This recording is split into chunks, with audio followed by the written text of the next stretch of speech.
Hey guys, what's up? Welcome back here to today's edition of the Fishing Teacher, and hope you guys are doing well, and much appreciated you checking today's video out. We are going to be talking about a rib swim bait modification that I make anytime I fish this thing, guys. This is one of the standard swim baits, the most popular version that, for the past 5 or 10 years, this is like probably the #1 style of swim bait. And there's one thing that you can do to this with a marking pin. I'm going to show you guys how to do it. That I just think I think you get 25% more bites once you make this modification, because I'm going to show you a before and after what it looks like, and hopefully it'll help you guys catch some good fish. Also, guys, before we get started, a couple quick things. Just wanted to remind anybody that's interested in booking an on-the-water lesson with me. You can do that by going to my Facebook page, Randy Blaukat Professional Angler. Just shoot me a private message. I do most of my lessons here on Table Rock or Stockton Lake in Missouri. And also, guys, if you want to get some of this stuff I'm talking about today, I'll put my Tackle Warehouse link in the description. They got 35% off right now, a big sale going on a bunch of stuff on the website. So if you want to get some good tackle and help the channel out, you can use that link, and really appreciate that. Okay, let's get into this here. I'll show you guys the simple modification. It's not a big deal, but this is the Zoom swimmer here, just the 3.5-inch swim bait.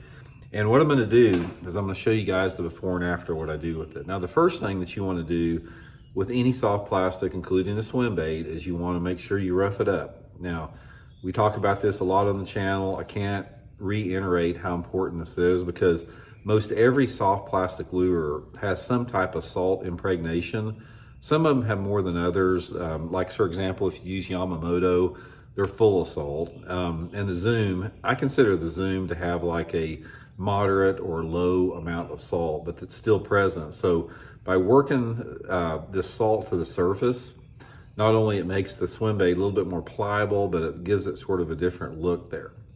Okay, the next thing we're gonna do, got a chartreuse marking pin here, and we're gonna come, and you see the separation, the color separation there. We're gonna come in and we're gonna draw a chartreuse line right on that separation there. Actually, my buddy Aaron Martin showed me about this. He did the same thing. He never fished a swim bait without making this modification on it. So we're gonna go over and do it on both sides. And once you apply this, it stays pretty good, especially once you rough it up. That's another advantage of roughing it up, is it makes that color stay on pretty good.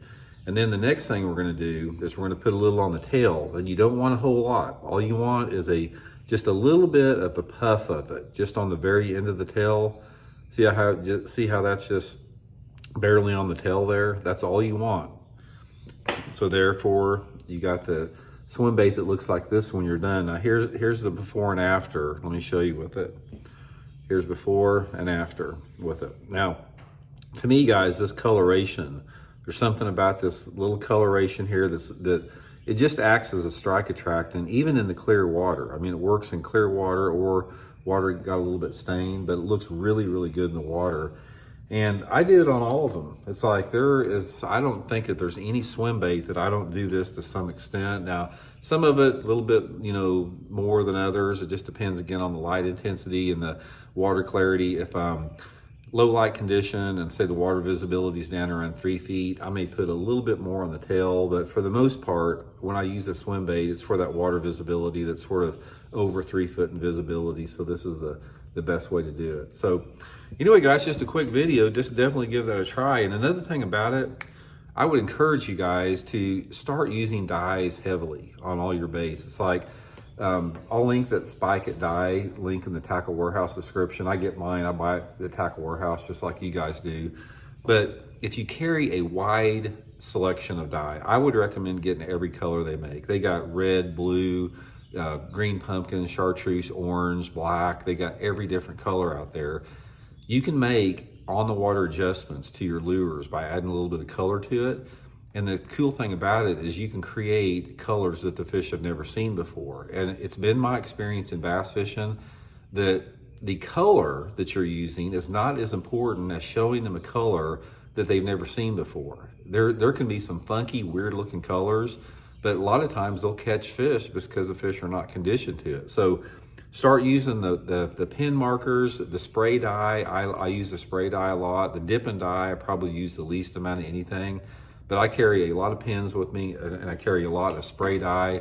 And I also carry a lot of fingernail polish in the boat for modifying my hard lure. So I just love tweaking with it. Don't be scared to do it. I don't ever like to fish a lure straight out of the box. It's like, anytime, any lure that I get out of the box, I don't care what it is, I'll do something different to it. I'll paint some red gills on it, or put a little bit of puff of color on the tail.